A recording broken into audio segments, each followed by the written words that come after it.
All right, and we are live. And let's make sure this is going out okay on the old YouTubes here. It is 5:15 in the AM here on the East Coast. And I am still awake because I work third shift. And I did not work tonight. So I'm wide awake. All right. Let me make sure. Okay. We got anybody? We got one viewer. We got one viewer here in this ungodly hour of the morning. So earlier this morning, technically, over the course of the night, a few hours ago, I read an article from Church Militant going over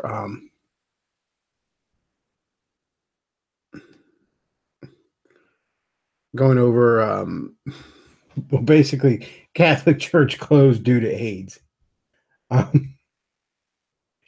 Shocking quantities of priests dying of AIDS. And I mean, I was laughing my ass off because it's just so ridiculous.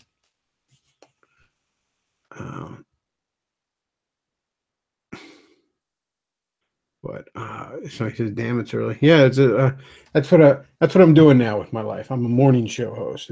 Bechtloff in the morning. You know, hitting you with traffic and weather every 7 minutes. Forney. Oh yeah, Forney's up. I'll send Forney an invite. I wasn't thinking about that. Yeah, he can hop on here. Boom. Yeah, Forney can hop in if he wants. I have off until, which isn't actually the best thing in the world because I'm still a temp and I don't believe I get holiday pay. But I have off until Wednesday night into Thursday morning. So, I mean, on the one hand, the holidays kind of screwing me out of some pay, which is really not good. But on the other hand, I am glad that I don't have to go into work on Christmas or Christmas Eve or anything like that.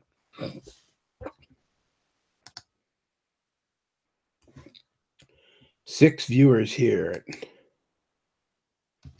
It's 17 after 5.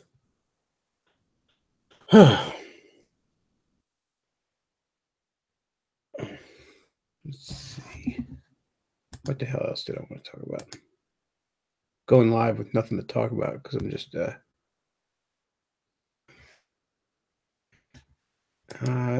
was a video getting passed around. I showed it to Forney. He was telling me he thinks it's fake, but it's these. I showed it on the Bechtloff Facebook page. Somebody asked, "What's your favorite Switch game?" I don't have a Switch yet. I'm hoping Santa rectifies that situation, but I don't have one right now.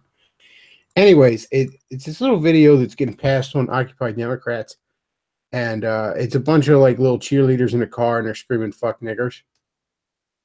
And now Forney was saying he thinks the audio is reversed, and they're not really saying that.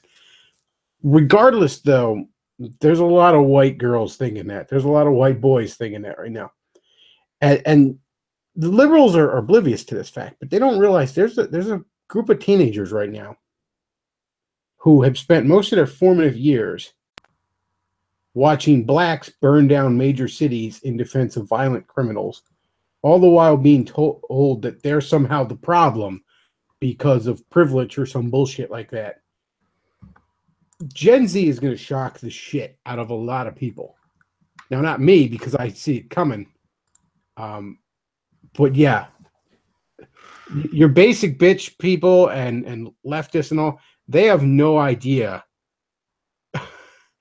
especially on racial issues, how these teenagers are thinking right now. Forney, what's up? Yeah, hey man, I ducked out quickly because I forgot to plug in my modem, and as a result, I couldn't hear a word you were saying. But yeah, well, the issue with Gen Z is that Gen Z people keep talking about how Gen Z is going to be so based and right wing. They're forgetting that Gen Z is also going to be the most non-white generation this country's ever had. Like 50% at most are going to be white. So the other half of Gen Z, the non-white half, is going to be racially polarized to hate whitey to a degree that is unfathomable today. Oh yeah, I'm not thinking that Gen Z is going to come in and solve all the problems. I'm just thinking like white identity is it will not be denied anymore, and that's the other reason so many white Gen Zers are so woke. Generally the white folks that are colorblind are the ones that never went to a black school. Oh yeah. And, I mean, I briefly, thankfully briefly, attended a high school that was only about 30% black, if that.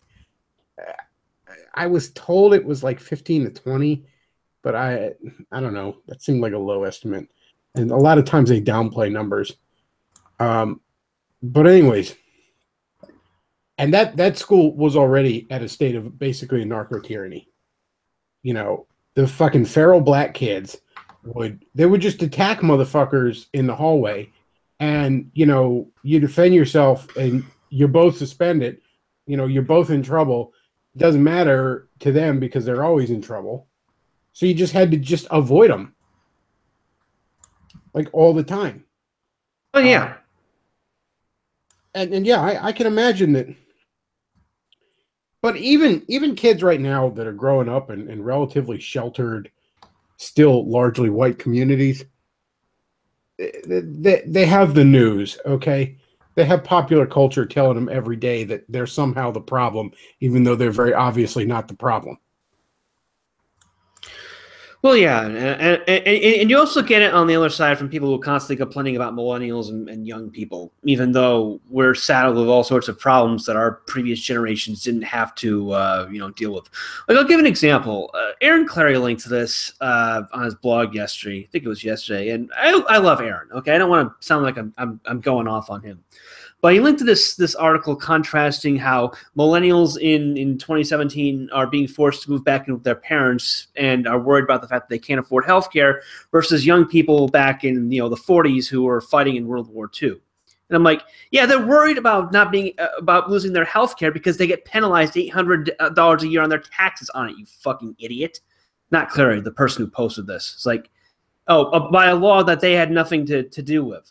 I'm so sick of hearing older people complain about the younger generations. It's such basic bitch. Whack them in the shovel and then demand they run a race type of deal. It really pisses me off. Oh, I can't.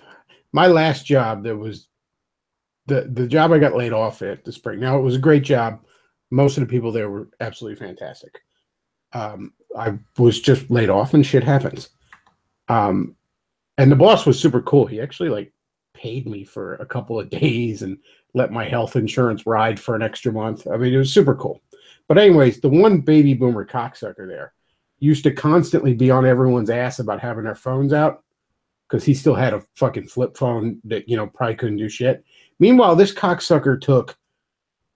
I mean, probably half his fucking day was outside smoking cigarettes,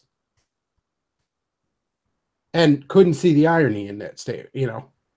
You're just screwing around on your phone all day. Now, if you excuse me, I need my 18th cigarette of the day. Well, it's 9:30 in the morning. Boomers are the fucking worst.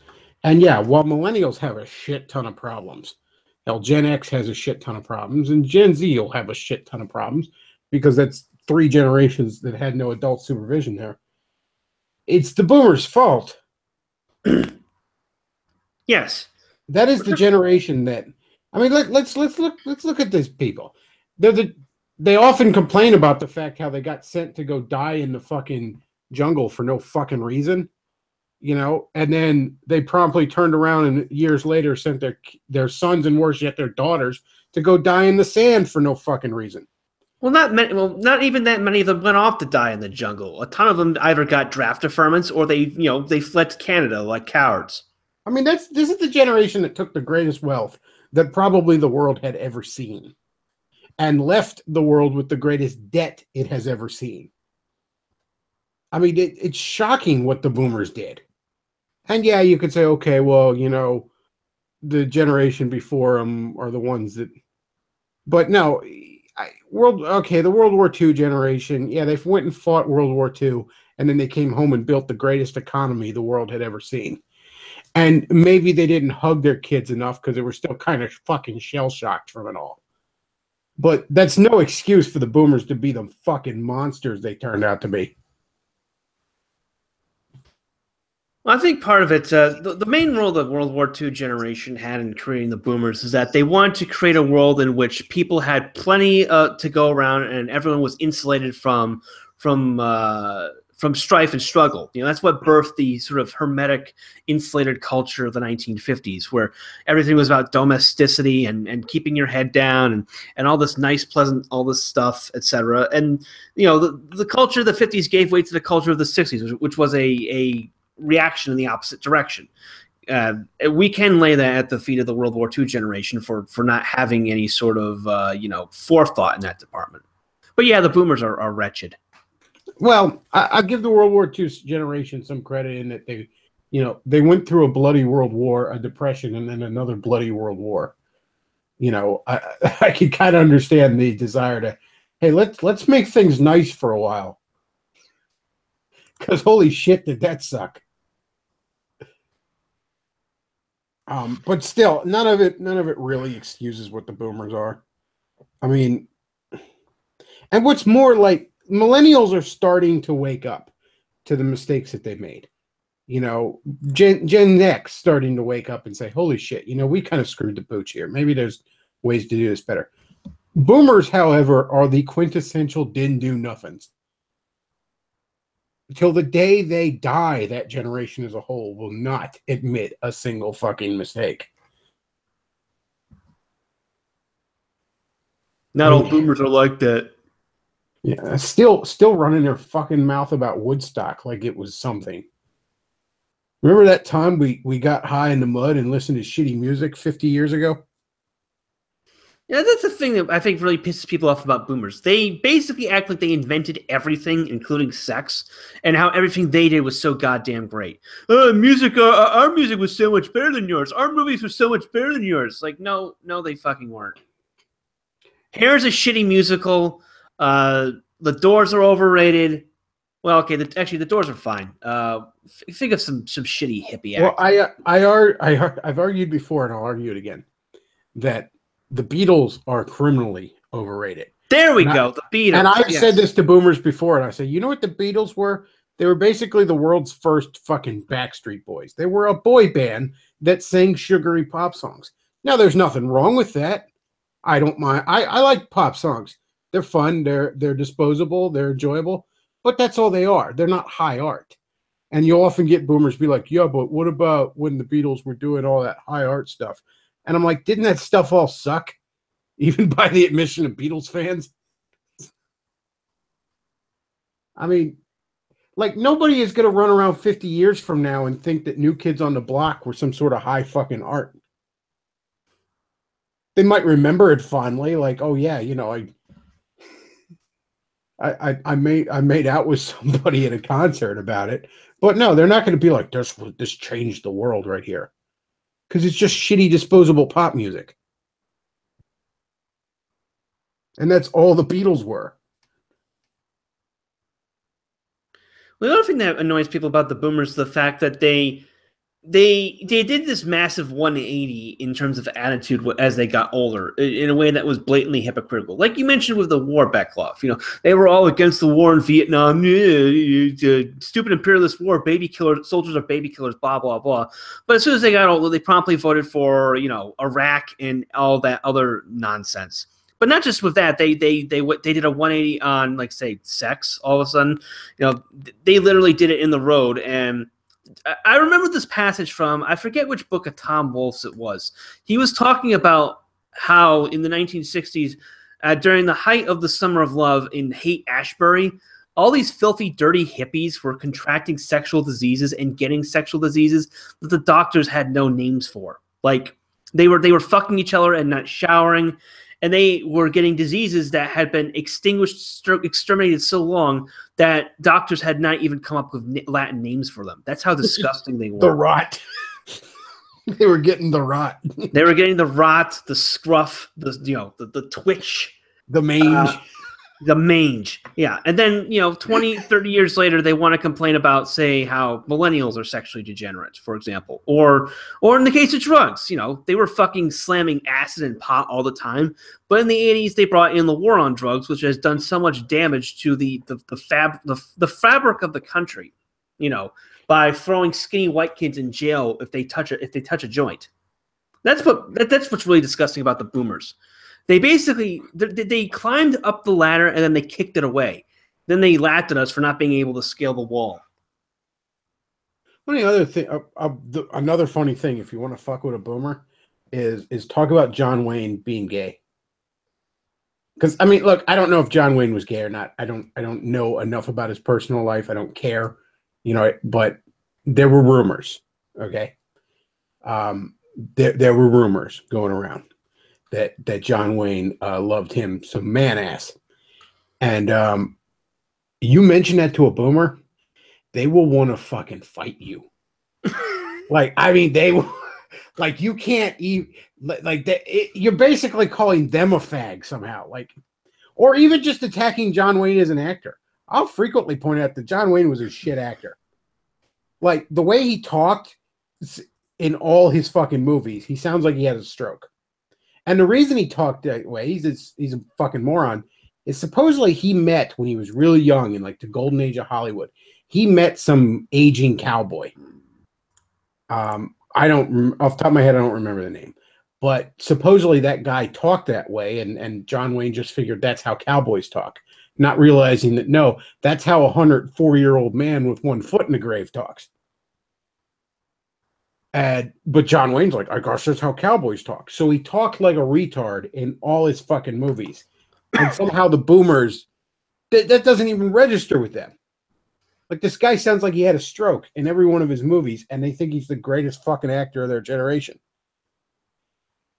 Yeah, to be perfectly honest, all the Westerns that were made prior to the spaghetti Western genre just sucked, including John Wayne. The only good one I can think of off the top of my head is 3:10 to Yuma. We got to thank the Italians for saving that genre, because if we've been left to the Americans and shit like How the West Was Won, ugh. I've never cared for Westerns, and just because so many of the older ones are just ass, just complete ass. And then, kind of a little bit after his time, but kind of a contemporary, Clint Eastwood did a lot of Westerns, did a lot of cop movies and all, and he's very similar to John Wayne. I think Clint Eastwood is a fantastic actor. He's turned out to be an amazing director. But Clint Eastwood is way better. But John Wayne, I mean, the only movie I like with John Wayne is The Shootist, and I would have preferred that movie had an actual actor in it. But it's a pretty good movie, and that he plays this over the hill, cowboy. So for once, it actually makes sense that he talks like he had a bunch of strokes. He finally grew into his stupid fucking way of talking. But yeah, that's the only one of his movies I think is at all decent. Oh, another one the fucking boomers never shut up about. I guess about 10 years ago, the ones that were really attached to this died, but fucking Elvis. Constantly running their fucking mouths about Elvis. Elvis was a hack. First of all, musically, Elvis was nothing but the poor man's Roy Orbison. And that is also an opinion that was shared by Elvis. Like, he himself often said that. But, I remember when I was a kid, some of the,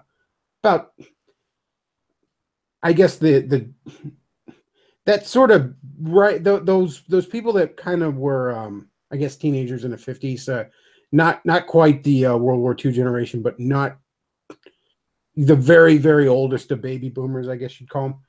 I remember some of the, when I was a kid, some of those older people and all, they were fucking obsessed with Elvis. And I had a babysitter at one time that would play a bunch of those movies. Holy shit, were they awful.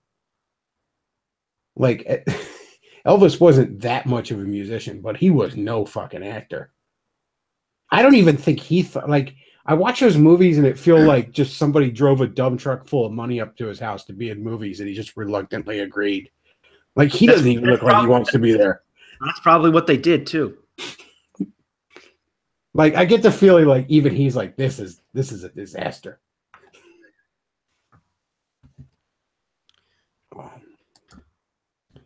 Let's see what's going on in the chat here. Clint Eastwood greater than John Wayne. Yep.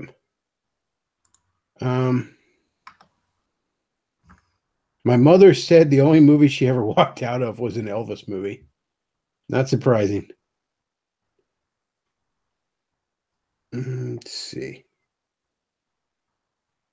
John Wayne knew how to play John Wayne. Yeah, that's a good way of putting it. Like, he basically murdered the first movie adaptation of True Grit. Like, boomers will really get pissed off if you point out that the 2010 adaptation is way better. And you know why it's better? Because, you know, Jeff, what's his face? Jeff Bridges. He played Rooster Cogburn in the 2010 version. Jeff Bridges played Rooster Cogburn. John Wayne played John Wayne. That's why the modern version is better. Speaking of a remake being better, you know what I finally got my baby boomer father to admit? Is that the remake of the Thomas Crown Affair is better. What's that? Well, it's the Thomas Crown Affair was a movie that originally had oh man, what the hell is his name? That stunt man that pretended he was an actor. The guy that was in Bullet. Steve McQueen. Oh, okay. And don't get me wrong, I like Steve McQueen. He wasn't a terrible actor. He's one of those, he played Steve McQueen in all his movies, you know what I mean? He was a stunt man that they just made an actor all of a sudden. Well, in the Thomas Crown Affair, he's supposed to play this very sophisticated grifter thief kind of guy, but you know, very, very sophisticated and all. And they made a remake of it with Pierce Brosnan in like the late 90s, early 2000s. Now, Pierce Brosnan was actually able to be that role. So it's largely a better movie. Because again, I don't hate on Steve McQueen, but he was incredibly miscast in that. You know, it just didn't fit. So I finally got into it because I'm trying to say, he's like, no, it's terrible. You're just you damn kids. And finally I'm like, no, dude, he's just poorly cast in it. And then like, because I was mentioning this when he had bought like the DVD of the original, you know, and then like a week later he just kind of admits to me, he's like, yeah, you were right about Thomas Crown Affair. Like, it's the original's not nearly as good as I remember. Oh, yeah. Well, a big part of the reason why the, you know, when did the original Thomas Crown Affair come out? In the 50s? I want to say 60s. Because Steve McQueen was a kind of like mid 60s, I think, was the height. Okay. Well, the thing is, a lot of these old movies really don't hold up, particularly the ones from the 50s, because I've talked about this before, and so has William Rome. The Paramount decision in 1948 basically killed the movie industry. That was the decision that broke up the old trusts with the movie theaters being owned by major Hollywood studios. And if you honestly appraise the movies that were coming out of Hollywood in the 1950s, they're crap because the studios had to completely change their business model in order to survive. That's where you get all these really shitty musicals and all these big, you know, high concept epics like How the West Was Won and Cleopatra and shit like that. When you go back to movies from the 1950s that are actually good, the one commonality I can think of is that they were either directed by Alfred Hitchcock or they were directed by someone who was ripping off Alfred Hitchcock. That's pretty much it. Oh, go ahead. But of course, admit that, you know, to tell that to a boomer like, no, movies are way better than this check that's coming out today. No, you stupid kid. I find that just from a visual standpoint, early colored movies, and by early I mean into the 60s, easily, possibly early 70s. But the early colored movies I find almost nauseating to look at because they are so oversaturated. Like even as a kid, I'd watch like a color movie from the 50s or 60s and just be like, why is everything orange? Like, I don't mind it actually. I mean, some of the well, again, in Hitchcock movies, he knew how to saturate the lens properly, so they actually look good. Hitchcock movies are a whole different. That's actually, yeah, that's an exception. Like I never felt that way watching The Birds, for example. But Yeah, so many that's a great movie. Oh yeah, so many colored movies from that time. I'm just like, what? Like I felt like I had to go dick with my TV to watch it. I'm like, what the? Why is everything orange? Well, in a very mild defense, they weren't filming those movies with the intent of them being shown on TV, so that's probably part of it. That's true. If you want a good entertaining look at that period, I recommend the Coen Brothers movie Hail Caesar. I reviewed that last year when it came out. Basically, it's a send up of what Hollywood was like in the 1950s, and it's fucking hilarious. Yeah, I've heard good things about that movie. I've been meaning to see it.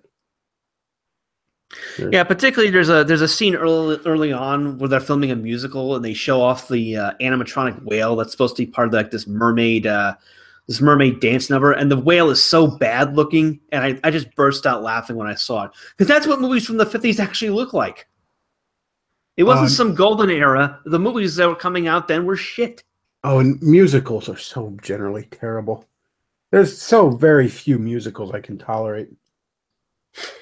It's funny too. I've often teased my dad about that. I'd be like, "Man, how did 1950s America just so lovingly embrace the gayest thing I've ever seen, which is the musical?"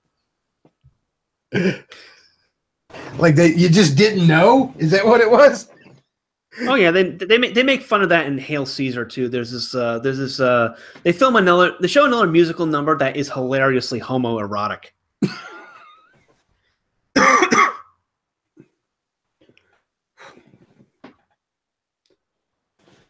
Let's see what's going on in the chat here. Somebody says Sweeney Todd is good. I never saw that. Yeah, I'm kind of fed up with Tim Burton at this point. He's kind of overrated. He is, and Tim Burton's best movies are generally ones where he's on a leash. I always look at the two Batman films he did as a good example of that. The first one's great because the studio frequently told him no. The second one's a bizarre, nearly fetish film because they let him do whatever he wanted. Yeah. Like that Dark Shadow or Dark Shadows or whatever remake he did in 2012, that was ass. I kind of like that, but also I have like it basically was just a throwaway movie that I watched once and never felt the need to watch again. Yeah. But I know a lot of fans of the source material hated it. And because if there's one thing that's true, Tim Burton, it's that he is terrible with source material. Like you give him something and he will generally completely miss the point. I mean, look at his adaptations. Batman is good only because the studio told him no a whole bunch of times. But like Alice in Wonderland and Charlie and the Chocolate Factory, he did both those, didn't he? Like those are fucking weird as shit and way off the point. He did the Planet of the Apes reboot in 2000 that absolutely sucked balls. I like the Sweeney, not that Sweeney Todd. I like the Sleepy Hollow adaptation he did in 1999. That I actually do really like. But you know what? In fairness, that's another one where it's like he just goes completely sideways from the source material. Like if there's one thing that's true of him, if he's doing an adaptation of something, he will not respect the source material in the least. Well, so I know there's a lot of fans of that old show that hated that movie because it was way off the rails of what it used to be. Well, to be fair, the source material for Sleepy Hollow is bullshit. Early American literature is massively overrated. Yeah, I actually kind of prefer Tim Burton's version over the original. Like Tim Burton's version is this really cool murder mystery that it's really cool how there's the supernatural element in it, but there's even once you uncover the supernatural element is real, there's still a murder mystery behind it. It's actually a really well done story. I don't know who did the screenplay of it, but it's a really satisfying murder mystery. And also, I don't know what Tim Burton's obsession with Johnny Depp is. I'm pretty sure Tim Burton's a cuck and Johnny Depp's the bull when it comes to Helen Burke. Oh, I just remembered another Tim Burton movie I like, Ed Wood. That's really good. Yeah, I did like Ed Wood. Also, I like the way that Johnny Depp just plays the role of this really bad cross-dressing filmmaker, just straight-laced. Like the scene where he gives the Glenn or Glenda, script to his girlfriend. She goes into the bedroom, reads it, comes out, and he's dressed in her clothes. That is hilarious. Let's see. Going to the chat here. I love the complaint about the Boomers Hour. They are the worst. They really are. They really are. Tim Burton wanted to make a gothic version of Superman where Superman was basically Batman and a red kid. I remember that, man. If you've ever heard of like what Tim Burton had in mind for a Superman movie around late 90s, early 2000s, it's fucking weird. I mean, it makes like the current stuff DC's doing look good.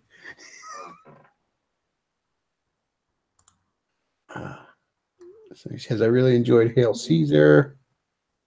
7 Brides for 7 Bros is a family of alpha males who BTFO a bunch of beta males and steal their girlfriends. That movie is shit. I don't think I've ever heard of it. You've missed nothing. It used to be on heavy rotation on the Turner Classic Movies. Probably still is. I remember when AMC back in like right around 2000, I think, went from doing only really, really old movies to just doing just movies. And I don't even know what the hell they are now. They have like original shows now. But like to celebrate that, I remember they played all the Planet of the Apes movies at the time in like a marathon. That's when I first watched all the sequels. The sequels are bad. Let's see. Somebody says Nicolas Cage would have played Tim Burton's Superman. Yes, he would have. That was the plan. That was yeah. Somebody seriously thought like, yeah, let's go ahead with this. This is not at all a terrible idea. Not at all a terrible idea.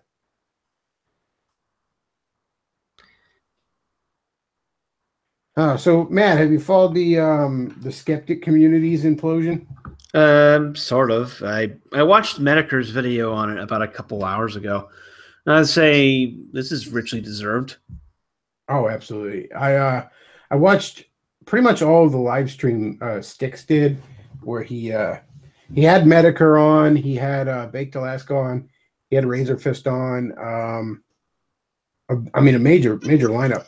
Now, Razor Fist and Styx supposedly were supposed to be involved in this convention, basically a free speech convention, but then they told anyone who's identitarian to get, boned the fuck out.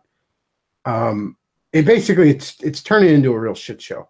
And what was really interesting is Mediker kind of was calling everybody on it and say, like, you guys are being way too forgiving and trying to, like, give the benefit of the doubt here when you've all been sort of fucked.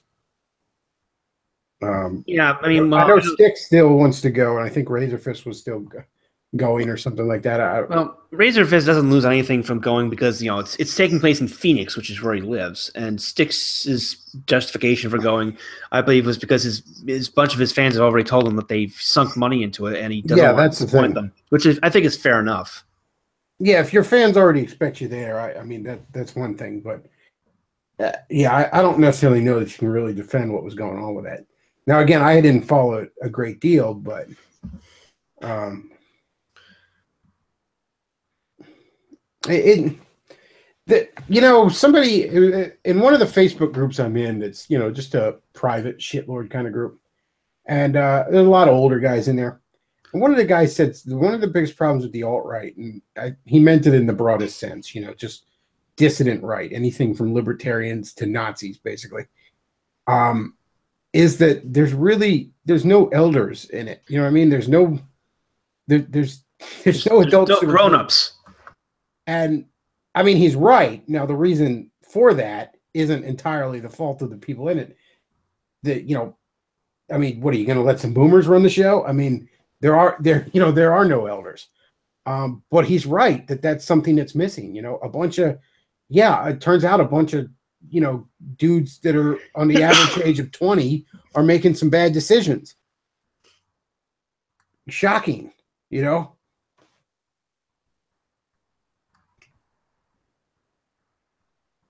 another thing that it really points out just the shitty attitude of boomers. My dad's a big car guy, has been since he was a teenager. And so I'll often accompany him when, these different cars swap meets where they're selling parts with each other and shit like that. Car shows, that sort of thing. And what's really interesting is he said before he thinks his hobby is dying. And I was like, what do you mean? He goes, well, I go to these shows and it's like, everybody's old and got one foot in the grave and shit like that. And he's kind of right, but in this sort of car hobby thing, there's this weird, I don't know, like age segregation. There's still guys that are usually into cars. I mean, my age or younger. But the older guys, they don't talk to the younger guys. They shake their fist at it. And you damn kids with your new cars that aren't the cars I had. And I mean, I don't see that in other hobbies. I don't see that in like nerd hobbies. I don't see like, there's nobody at a comic book convention that, there's no separate comic convention for Silver Age comics. You know what I mean? Well, that's good. That would be kind of sad if that were the case. There's no comic convention that's just a bunch of 50-year-old guys that are like, we don't sell anything past 1970 here, because that would be fucking dumb, And video games, even there's no like, there isn't a massive separation between retro gamers and current ones. There's a bit of one, but not like this. And the muscle car hobby, as it were, the racing hobby, it probably did peak in the boomers' lifetimes. I mean, that was a time when they basically gave race cars to teenagers. But still, it's just something telling where it's like, the boomers spent all this time shaking their fist at the young kids and then are sitting there kind of sad that the young kids, don't want to join them in the sandbox. Yeah, it's like you spent all this time spitting on, you never tried to reach out to them. You never tried to be the elder statesman in this hobby or anything like that. And then it's like you shuck your fist at the kids all this time, and now you're surprised that the kids left you alone to die. And that's not about my dad in particular. I'm just talking about, the hobby as his hobby has suffered that because it's just so boomer centric. Because again, there's kids off, there's kids my age that are restoring fucking, fastback Mustangs from the 90s, and boomers are like, that's gay. And then they're upset. And then they're surprised that kid doesn't want to have anything to do with them. Well, yeah. Well, it is true that there is just general less interest in cars among young people, just because. There's not the money for it is part of the reason. But there are car guys still. It's not completely dead. It's just that the old people have managed to segregate themselves, and then at the same time are confused as to why they're only surrounded by old people. Yeah. I've always viewed cars as being very utilitarian. Like, I've never had any interest in owning a sports car or anything like that. I view a car as basically something I need to get from point A to point B, and that's it. And if I can get along without one, that's just as well. I haven't owned a car in a few years, and I'm far better off for it because, well, I don't need a car where I live. I can pretty much everything I want in Budapest is within a 10, 20-minute walk. And if I ever need a car, I can just rent one from the airport. I'm kind of the same way. I mean, despite my dad being a huge car guy, I didn't even get my license till I was 18. Because where I lived as a kid up until about 15, you didn't need a car down there. Everything I ever would need to go to was within 3-4 miles bike ride, and so I move up to here where everything's all stretched out and rural and shit, and that's when I had to start figuring out how to get a car. And worked at Pizza Hut for a while and took the bus and saved up and that kind of shit. But I didn't end up finally getting my license till like 18. You know, and if I live somewhere where, yeah, I'm the same way. Car is utilitarian to me. But I can respect the artistry behind a nice sports car. And maybe if I was stupid rich, I might own one. Yeah, I mean, they look nice and they perform well. I just actually buying one is just cars in general are just massive money sinks. I mean, I remember this was years ago. My own mother was all like, you know, when I sold my car and was getting prepared to move to the Philippines, like, why don't you want to own a car? It's like, what is with young people not wanting to own cars? Meanwhile, I pointed out how throughout my entire life, I had to listen to her complaining about car loans and car payments because, you know, she would get a car loan to get a new car. The car loan would take like 4 or 5 years to pay off, and then she'd immediately get another car and have to get another car loan for that. It's like, and I'm thinking, why would anyone want to be on that that Ferris wheel of debt? Like, what's the fucking point? I had one toy car, and that was I had a little bit of an inheritance money, you know, not a shit ton, but like around 10 grand. And I got this car that I just thought was super cool. It was a 68 a Ford Galaxy station wagon. It was like black with red leather interior and wood trim on it. I just thought it was cool as shit. You know, I always called it a pimp wagon, right?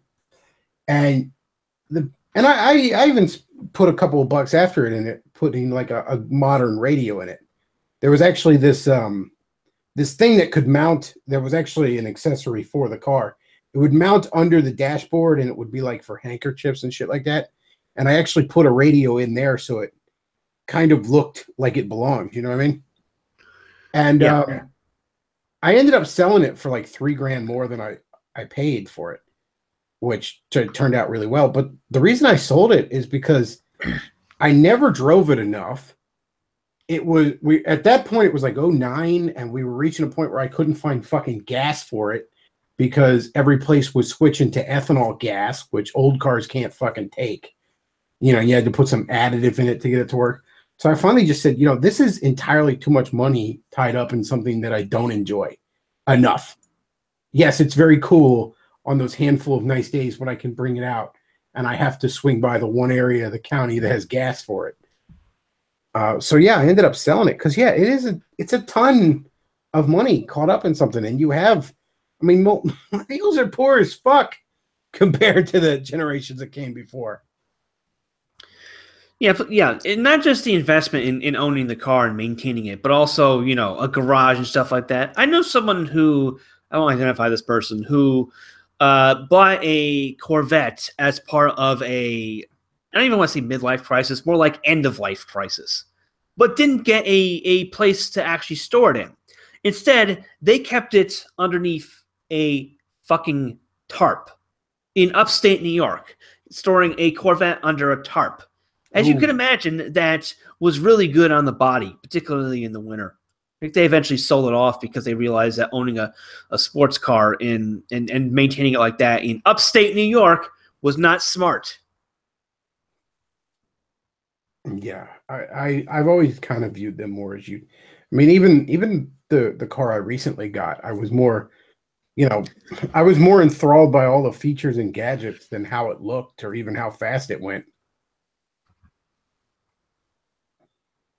Yeah, I spent enough time in cars driving around last year reporting on the election that the car bug is out of my system if it was ever there. And I could understand in the boomers' time when, you know, maybe traffic levels weren't quite what they are now, where driving around could be fun, but these days, fuck no. I mean, hell, I'm of the mindset where I don't even want to. I will never own a fucking manual transmission in my life.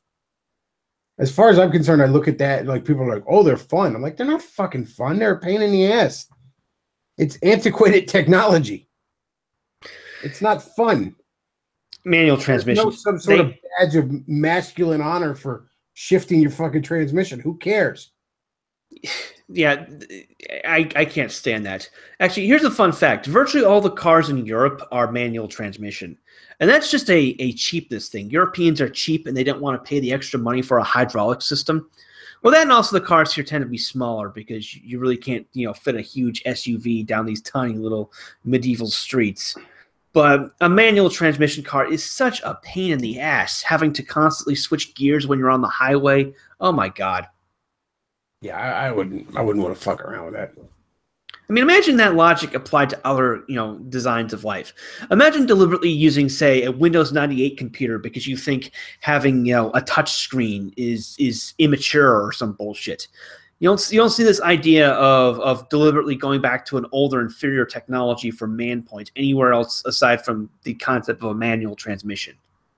The only place I see it, and I mean, I guess maybe I'm a big hypocrite because I'm a big fan of it, is in video games. But I would almost argue that's more just preserving the art of the video games. Well, yeah. Retro video games are not. It's not about the technicals for them. It's about the fact that they feel the games back then were better, which is that's different. That's different. That's not the same as technologically. Yeah, that's more an art thing. No one's fetishizing 16-bit technology or Nintendo controllers. It's about the games. And even people that make games, that have retro style graphics or simpler graphics, they're doing that as an aesthetic choice. It's akin to making a movie that's black and white in the modern time. It's not because you're think that color movie technology is somehow immature. It's just an aesthetic choice. Yes. Well, yeah, just antiquated technology for its own sake. I mean, yeah, be like having one of them phones, the rotary phones with the little earpiece you got to hold up to your ear like an old fucking Looney Tunes cartoons. This is the only phone I use. Hell, at this point, having a landline isn't even. Yeah, I haven't had a landline in about 10 years, and I'm not going to start now. It's funny, for Christmas, somebody found me this. This was years ago. This was probably like 2010. Somebody found me a Spider-Man phone from like 95. And I thought, oh, this looks cool. It was a cool Christmas gift. So I had it in the living room. And then one day I'm like, I do, because I had like the cable bundle where it was like internet, cable, and phone. I was like, you know what? Maybe I'll just hook up the landline since I have a phone sitting here. I hook up that fucking landline, and the damn thing rang off the hook with solicitors all fucking day. Oh boy. Every day. And I'm like, nobody I know has this number. I couldn't tell you the number to save my soul. You know what I mean? I just hooked it up because I was like, and finally I'm like, you know what? No, it's getting yanked right out the wall. Enough of that.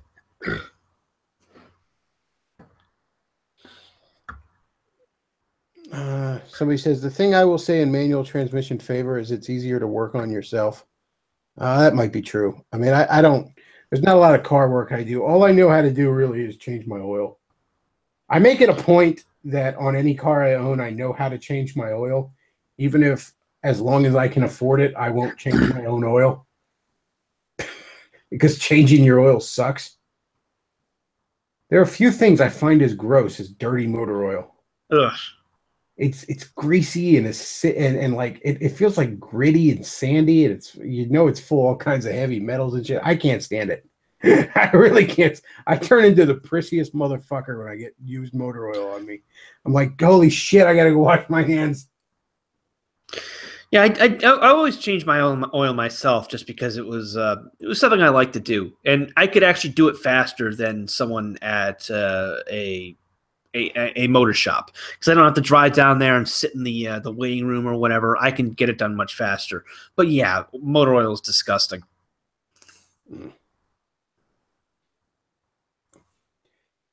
I very rarely pay. Like I would never pay more than, I don't know, just a little bit to like. I'd hit the Jiffy Lubes up sometimes to change the oil, but there have been times I've just, for time or money reasons, done it myself. But I always couldn't stand doing it like this. But I make a point of knowing how to do it, just so you know. I'd hate to be in a position where I don't know how the fuck to do it and it needs done. I don't have the time or money to go get it done.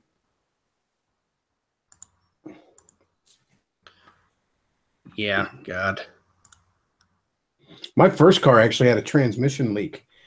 Not a major one, but Basically, I had to keep transmission fluid in the trunk, like a bottle of it, and every once in a while, I mean, literally like maybe every 2 months or so, I'd had to put new transmission fluid in it. And it was just like, it was a car I got for like $1,500.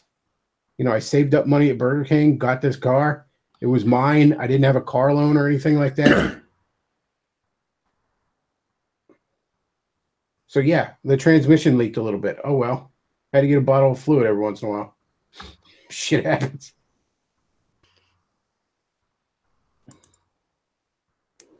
I tried fixing it, but that just seemed to piss it off and make it worse. So I was like, you know what? That's just how this thing is.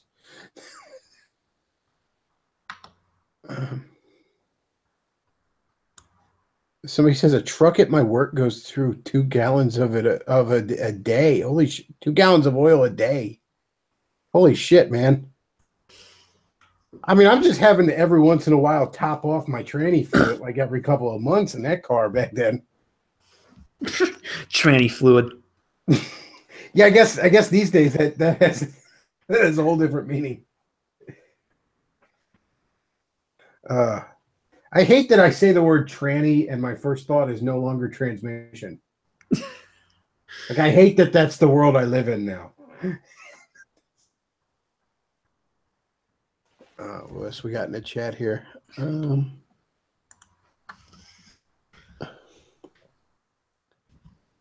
Let's see. The greatest generation passed the Immigration Act of 1965. That's true. That is true.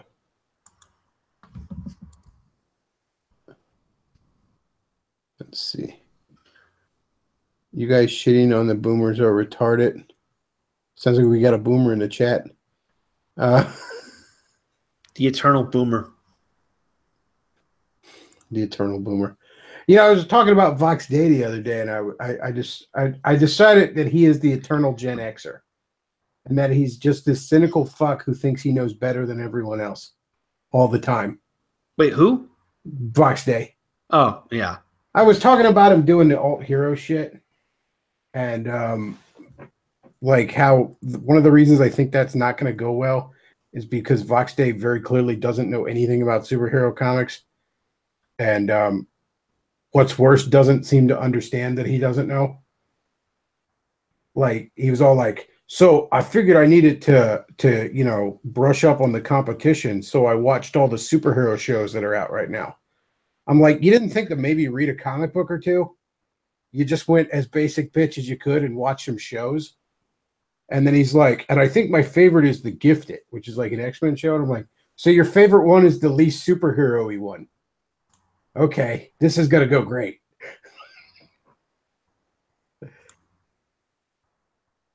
And then he's running his mouth about how like Jack Kirby was horribly overrated and stuff like that. And I'm like, this is like, maybe you're going to have decent creators on this. Like, maybe this could turn out well despite you. But this is probably going to be a disaster. Yeah, Fox Day is dead to me ever since he had that, he went after Gab like a psychopath. Fuck that guy. Well, again, it's just, what was the whole thing with Gab? It was just this unimaginable fucking arrogance on his part. I mean, not only was it stupid what he was doing, but he was doing it in the most stupid way imaginable. Like, he could have tried to say, look, I just want this information, and Gab says you have to get a warrant. Okay, fine. Or a court order. Okay, fine. I'll do that. And tried to make it clear that I'm not going after Gab. But that's not how he did it. He just decided to pick a fight with, what's the guy's name? A on Gab? Torba. Andrew Yeah, Torba. he just decided to pick a fight with him. Like, make it all personal and shit. Well, or he could have just ignored the claim. Well, yeah, that would have been the best option, would be to just stop fucking... Nobody was seriously going to think that Fox Day was a pedophile based on one anonymous person on Gab. And he Streisand affected himself by just acting like that.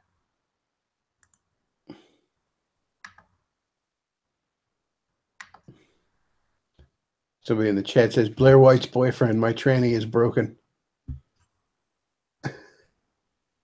Buying modest used car has been the way to go as far as I've seen. Yeah, I've never really bought. This is the first time in my life I ever. This last car I got was the first time in my life I ever bought a new car, and even that was only because it had taken. It was a 2015 model that had sat on the lot for like 2 years because it was just a mid-grade car that down here none of the rednecks wanted because they either wanted a beater or they were going through a midlife crisis and wanted a sports car. So basically, there was like a 30% depreciation on it, and yet I still got it new with all the warranty and shit.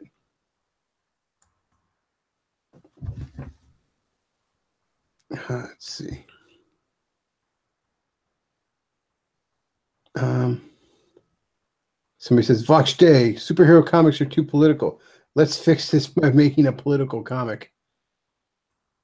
That couldn't go wrong.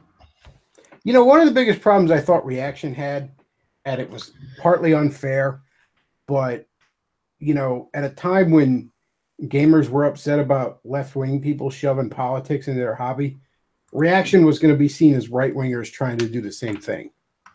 That was always something Reaction had to fight against, and I just don't think it ever did a good job of doing that. And this is the exact same thing. People are just going to view it as, whether fair or not, everyone has that horseshoe theory, and people are just going to view this as the right-wing version of SJW Marvel.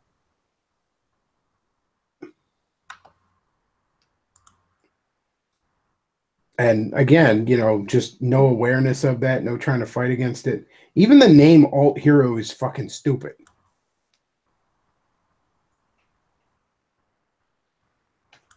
Let's see. Yeah, Vox Day is... I mean, he's always been kind of an arrogant ass, but it just seems to have gotten worse here recently. Now, yeah. I mean, we're talking about someone who claims to have logically disproven the Trinity. Oh, yeah. Vox Day is technically an apostate, according to his own belief system, because he denies the Trinity. Yeah, I've seen his arguments, and it all boils down to, like, I mean, look, the Trinity is one of those things in Christianity that it's, I guess the term for it would be kind of a paradox. It's something where if you think you know exactly how the Trinity works, you're wrong. It's one of those kind of doctrines. And of course, the idea of any doctrine being like that is not something Vox Day can handle. So obviously, I'm not wrong, it's wrong. Well, he's so arrogant he thinks he can improve on the Bible. That's how he thinks. Yes, because here is something that by its very nature is not going to make perfect sense to you. So, well then it's bullshit. I'm amazed that more people don't call him out on this. I mean, the Trinity is one of the most fundamental doctrines of Christianity. If you don't accept the Trinity, you're not a Christian, okay? Catholics accept the Trinity, Protestants accept it, Orthodox accept it. If you deny the Trinity, you've placed yourself outside of Christianity. I'm genuinely surprised that more people don't call Vox out on this. You're basically Mormon at that point or something. Yeah, you're Mormon or you're Arian or you're Gnostic or Cathar or something. Yeah, that's. And he's actually There's two things in Christianity I believe are these kind of things that they don't make perfect logical sense. They're sort of paradoxes. One is free will versus predestination. The other is the Trinity. These are things that I don't know how to put it. They just don't quite jive in perfect logic. They seem like contradictions and they aren't. And Vox Day actually denies both those things. Now there's lots of people in Christianity that lean either, I believe, too heavily on predestination or free will, where they just diminish one because I don't know how they fit together, so I'm just going to toss one out the window. Well, Vox Day's that way with God's sovereignty. He sort of makes the opposite mistake of Calvinists. Because again, he just can't grasp the fact that maybe there's something that's just a little bit beyond your ability to understand.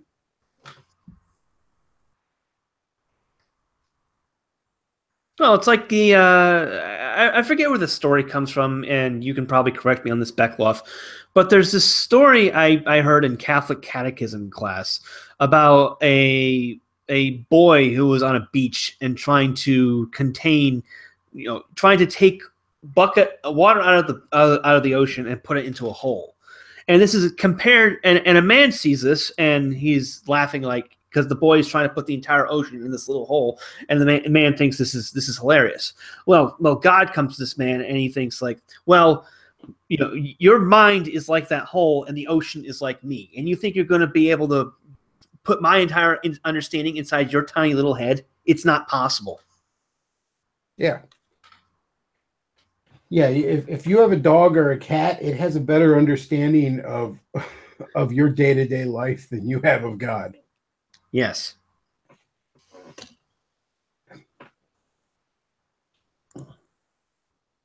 Now, and that was something both those questions, the Trinity and predestination versus free will, those were two questions that I struggle with a great deal intellectually coming to Christianity, and finally had to admit that I don't know how these things work.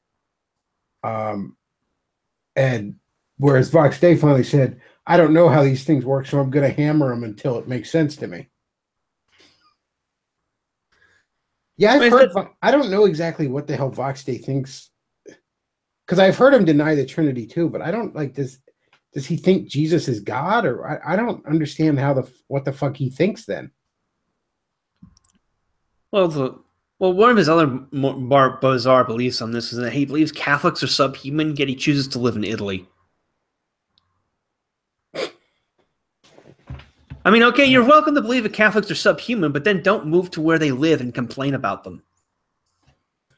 I'm not gonna move to the middle of Grand Rapids and complain about how the Reformed Protestant Dutch are not inviting me to their coffee clatches.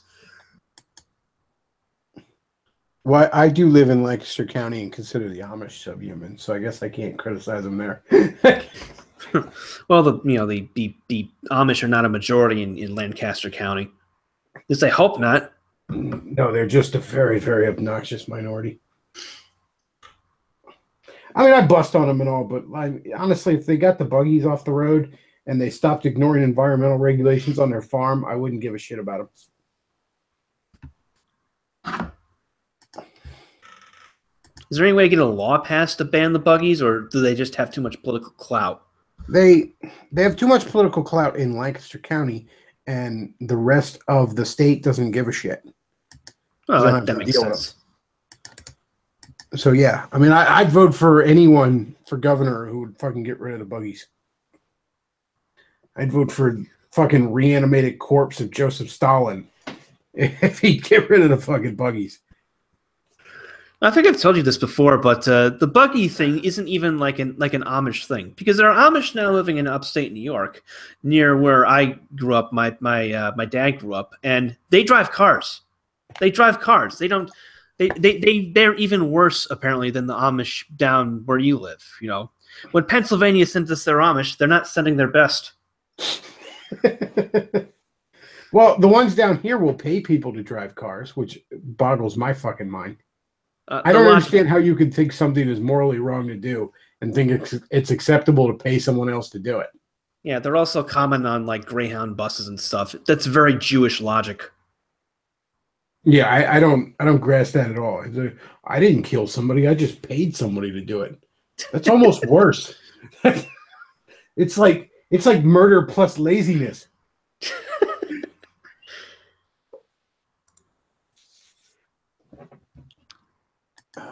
Yeah, I don't get it with them. Let's see. Somebody says, the Amish, the spurgy mofos that drown in their own shit. I don't know if it's their own shit, but it is shit that they frequently drown in. Oh, some of them stink so fucking bad. It's unreal.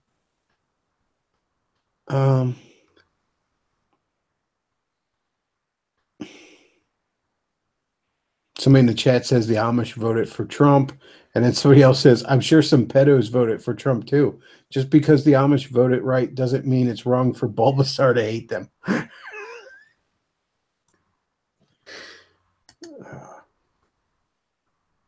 Oh, I should mention, I did find out from work that I don't have to go back in till Wednesday night into Thursday morning, which does kind of suck because I can get no holiday pay.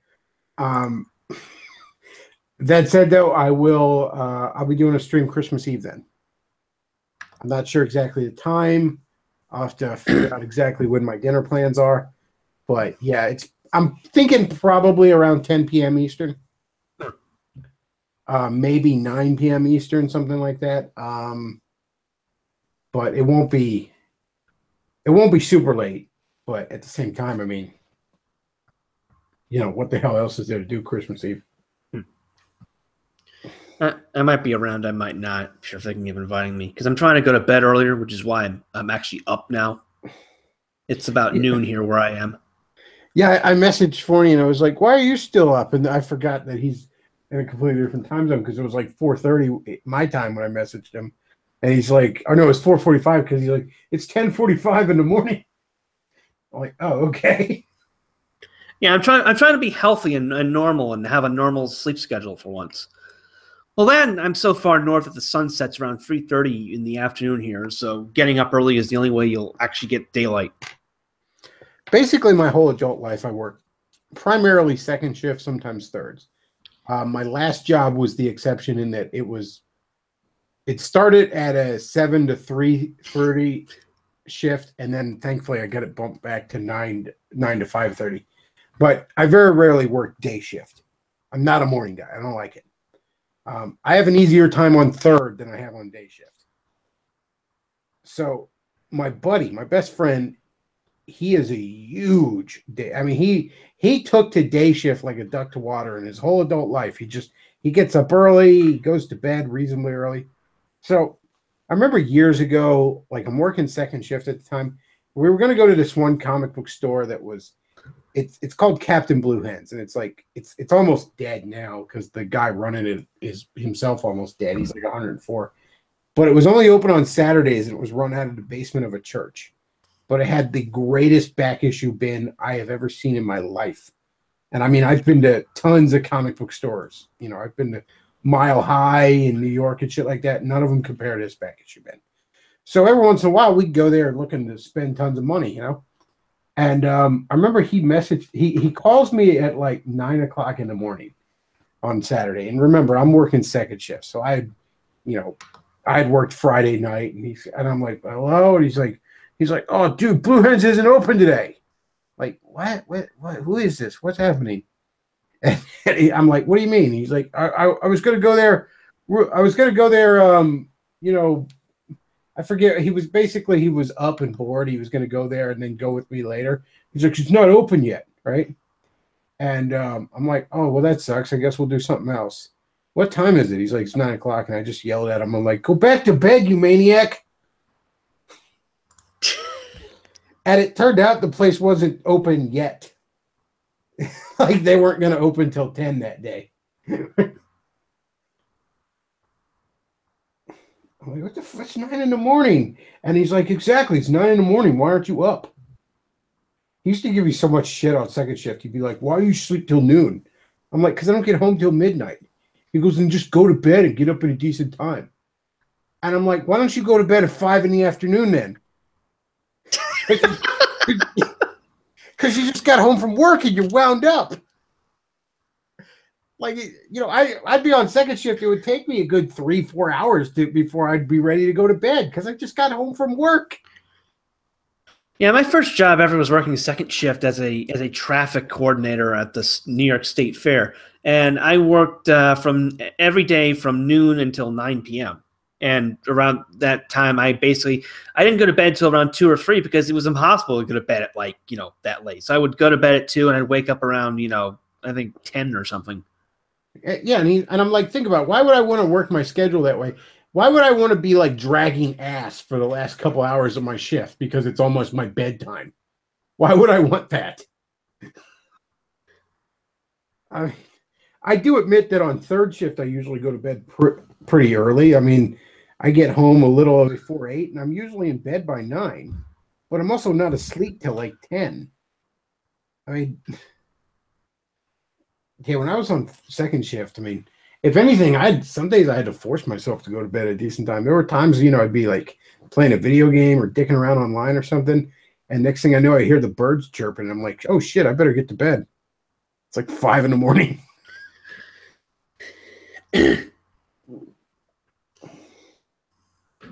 Night shifts are the best, though, man. At least when you're working like blue collar, like warehouse and factory work and stuff like that, or day shifts have all the jackass corporate people running around, and that's not something you want to deal with. Night shift you can do whatever you want basically, as long as you get the job done. Yeah, we used to call them khakis at the one job I had. It's just a bunch of people walking around with nothing to do but pester you, even though they don't know what the hell you're doing. Like, I mean, working first shift at my last job, in a warehouse, it's funny too, because like it being a warehouse, there were people that would come in at like 6, and then some people didn't leave till 6, so they staggered shifts a little bit. And the last like hour and a half, there was nobody else there, basically. There was one other guy, but he didn't care. So I could be playing whatever the fuck I wanted, Before that, the one baby boomer cocksucker there, his pussy would hurt if there was any swearing. So I couldn't play like an Aaron Clary podcast or anything like that.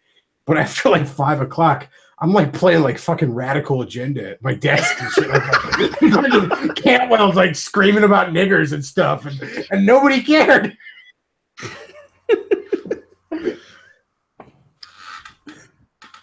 Like, yeah, I'm like listening to live Cantwell and shit like that. The funny thing is, too, nobody ever busted my balls on like the political content of shit I was listening to there. The only thing that ever got me in trouble was if there was swearing.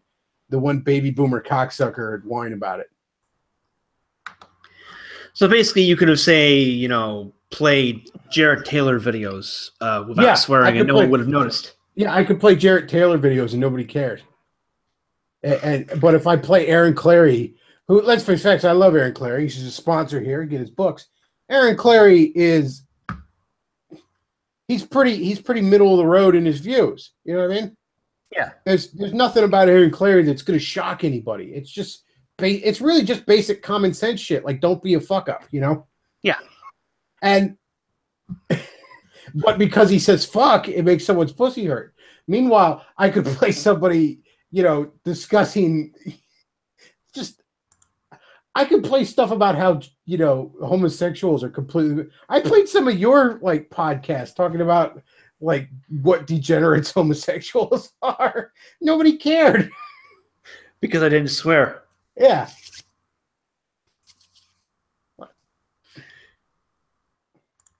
But yeah, once that baby boomer was gone, it was basically like, well, fuck it. Whatever.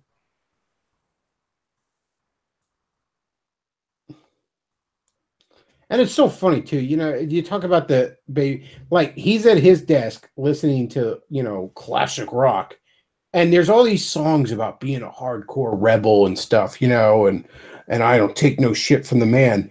Meanwhile, you're like, hey, you damn kid, turn that off because somebody said cocksucker in it. And not really seeing the disconnect.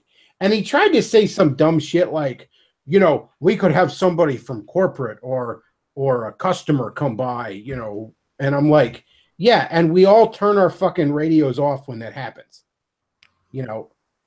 It's not like somebody from corporate is going to come down from the ceiling on a rope like a fucking ninja and surprise us. Okay, we know when they're coming. Like at least have the balls to say you don't like hearing the swear words. Don't try to be like somebody else could come by and not like it. No, you don't like it because it makes your pussy hurt. Well, the number of people who are offended by swear words is very, very small these days. Genuinely offended. Yeah, I mean, shit. I played fucking. I could play Common Filth, and as long as there weren't, I could play Common Filth Radio, which he never swear. And I mean, he's talking about some of the most heinous shit. Nobody bats an eye. I'm listening. Like, there's so many places that would like get on your ass if you played Rush. You know what I mean? Meanwhile, like the most normie tier shit I was playing was like Michael Savage.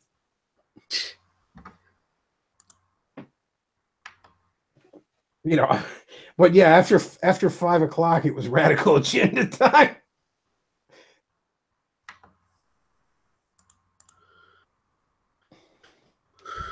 Although I also was laid off, so maybe who knows?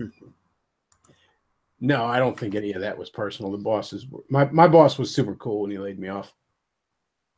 I and again, I'm not going to dox what kind of place it was or anything, but I mean, I came in Thursday morning and then he called me into his office and laid me off.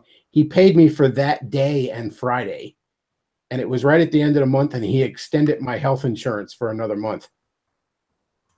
So I mean, I can't be mad about what happened.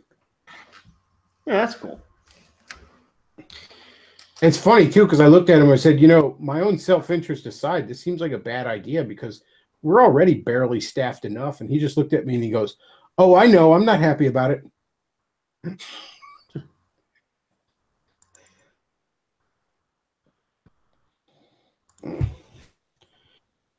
All right. I guess we've rambled on for a little more than an hour here. Hopefully people enjoyed it. I gotta record some more stuff for the. I used to say the VidMe vids, but I guess that's not what they are now. I do put out animated videos. Luke has put out one that I highly suggest all y'all check out if you haven't yet. It's where we look at some girl was selling women's clothing on Facebook and getting trolled unmercifully. So we just sort of mystery science theater watching that. that was great. Yeah, that's I still am in a bunch of groups on Facebook where it started with, for some reason, on Facebook people are like selling pearls all the fucking time. Like, go on Facebook and just search for pearl. Search for the word pearl and you'll come across like these people will be like live shucking oysters and selling pearls. I don't understand why this is a thing all of a sudden. But it started with trolling them and it just evolved into trolling like every live video on Facebook. And so yeah, you pointed me to one, and this was hilarious. Some redneck white trash chick who was selling earrings or something, and you told me to ask her if rose water can cure autism, and she lost her shit. Yeah, there's actually a clip of her right at the beginning because she was talking about, she's like selling like makeup and shit, and she was talking about like rose water and how it can like cure skin blemishes. So I just went in, people were trolling her, and I just typed in there like, "Can rose water cure autism?" And she got really mad and banned me. So I was trying to bring in as many friends as I can to go in and ask the same question to see if she'd flip out. And she was not happy. Oh man, Chris, that is not even funny. You coming in here talking about autism. She called me a dick. Oh man. There was a. I kind of wanted to do more of these too because I mean there's lots of other funny ones, but it being a longer video, they're kind of a pain in the ass compared to the normal animated videos. So I don't know if I'm going to be doing more of them, but man, some of these are funny as shit, dude. There was and Luke forgot to put it in, and it's no big deal. But I was trolling some I mean absolute dumb as pig shit aspiring rapper who was live on Facebook, and I got this fucking dindu to say 1488, let's do it. I'm not kidding. I got him to say it because we kept trolling. Everybody kept trolling him about like, are you going to sell the couch? Are you going to sell a couch? And finally, he's like trying to jokingly go along with it, and he's all like, yeah, I'll start the bidding, and I bid $1,488, and I got him to say 1488, let's do this. And I thought I was going to piss my pants. I was laughing so hard. Oh, man. Oh, I was also asking him what his favorite flavor of Dindu muffin was. And I'm like, mine's grape berry. Oh, it's so much fun. All right. Well, yeah, I think I'm going to go ahead and wrap this up. If you enjoy the stream, check out the sponsor, Aaron Clary Books. And you can also check out the PayPal and the Patreon where you can send me some motherfucking shekels, because I need some shekels so I can go buy that couch. And yeah, that's all I got for this morning, folks. Bechtloff out.